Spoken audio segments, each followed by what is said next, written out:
vermedi.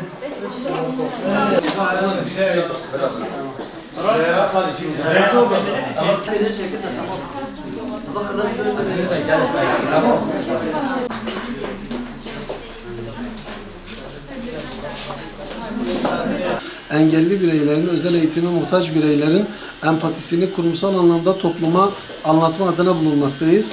Buradaki bugünkü etkinliğin amacı bizim Halk Eğitim Merkezi bünyesinde çalışan usta öğreticilerimizin, özellikle kuaförlük alanında çalışan usta öğreticilerimizi buraya getirip burada erkek bireyleri ve küçük kızlarımızı normal bireylerimiz gibi tıraş etmek amacıyla buraya geldik.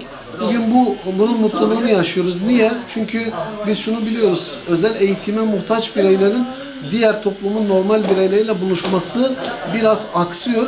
Bu etkinlik bu aksamayı ortadan kaldırmak içindir. Buraya şehrin merkezindeki gelen öğrencilerin dışında köyden gelen öğrencileri de biz tıraş ettik. Toplumun bu konuda empati sahibi olmasını kurumsal anlamda duyurmak adına buradayız. Bu tür organizasyonlarımız, etkinliklerimiz küçük ya da büyük her zaman devam edecektir.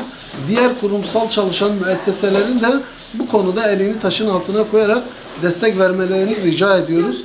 Çünkü biz şunu biliyoruz, eğitimin önünde hiçbir engel duramaz. Asıl engellik bunları görmezden gelmektir.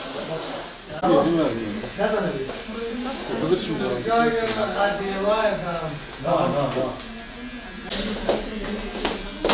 Ozan yerine otur.